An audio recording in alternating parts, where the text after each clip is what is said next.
Hi guys, আসসালামু আলাইকুম রহমতুল্লাহ। আমরা বরাবর চলে আসি নিটিংয়ে, যেখানে আমরা টি শার্ট, পোলো শার্ট, গেঞ্জিগুলা গায়ে দিই। কই থেকে তৈরি হয়, কীভাবে তৈরি হয়, ওই রকম একটা মেশিন আপনাদের এখন দেখাবো। আপনি দেখবেন এই যে ছেলেটা রোলটা কাটলো, সেই মেশিন রোল হয়ে গেছে, এই জন্য কেটে দিয়েছে। তারপরে এটার এই যে সাইডে সুতা ছিল, এই সাইডে সুতা, তারপরে এই যে উপরে উপরে সুতা থাকে, পেঁচানো থাকে, ওগুলো আস্তে আস্তে মেশিনে আসে। আয়সা এই যে পোল এখানে দেখা যাচ্ছে বুনে। আমরা দেখাবো, একটু দেখেন আপনারা এই যে সুন্দর করে। হ্যাঁ হ্যাঁ, এই যে জি, এই উপর থেকে সুতাগুলো আসে, অ্যাকচুয়ালি এই যে উপর থেকে সুতাগুলো আসে আয়সা এই যে এখানে ঢুকে। এই যে ফিডার, এটার নাম সুতা, এটা হচ্ছে ফিটার, আর এটা হচ্ছে ক্যাম্প। আর সুতা থাকে ওই যে এখানে ভিতরে সুই থাকে, এই সুইয়ের দ্বারা বই না, তারপর কাপড়টা তৈরি নিচে নামে। এটা এক ধরনের মেশিন নিটিংয়ের। আর একটা হচ্ছে রিপ কাভার তৈরি হয়, যেটা আমরা দেখাচ্ছি আপনাদেরকে। যেমন এই যে এটা হচ্ছে রিপ মেশিন, ওটার থেকে এটা ক্যাটাগরি আর অন্যরকম। আর যেমন উপরে এটা স্টিচ বলে, এটা ব্ল্যাকরা বলে, এটা দিলে অনেক বড় হয়।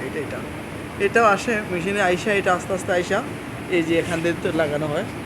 তারপরে সুতাটা এখানে পেঁচানোর পর আস্তে আস্তে আস্তে মেশিনে আসে, এমন কিছু। তারপরে ওই থেকে নিচে কাপড় তৈরি হয়। আমরা আসলে অনেকদিন আসবো বলে, নিটিংয়ে আসবো বলে আসতে পারি না, আজকে শুধু পেয়েছি, এই জন্য আসলাম, আপনাদেরকে দেখালাম। আসলে সুন্দর একটা মেশিন, সুন্দর কাপড় তৈরি হয়। যেই ধরনের কাপড়, যেই ধরনের গেঞ্জি পরেন বলেন, যেই ধরনের গেঞ্জি কাপড় বলেন, এখানে তৈরি করা সম্ভব, সেটা আমরা জেনেছি কথা বলে। সাথে আসলে দেখা যায় আসলে একটু আলোকম এখানে, এই সাইডে এগুলো সুতা, এই সুতাগুলা থেকে এই যে উপরে আমরা দেখতেছি যে পাইপ দিয়ে যাচ্ছে, এই সুতাগুলা এখানে ঢুকে পাইপে ঢুকে ওই পাইপে যাইয়া তারপরে যে মেশিনে আসতেছে। হ্যাঁ, এই যেমন কিছু, এই যে সুন্দর কিছু। হ্যাঁ হ্যাঁ, এই যে কি সুন্দর সিস্টেম। তো ধন্যবাদ সবাইকে আমার সাথে থাকার জন্য।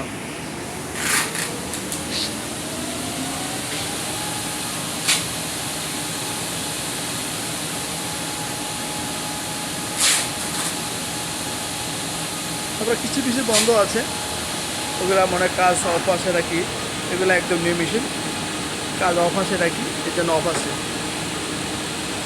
কাজ নাই দেখা, অর্ডার নাই দেখা বন্ধ আছে।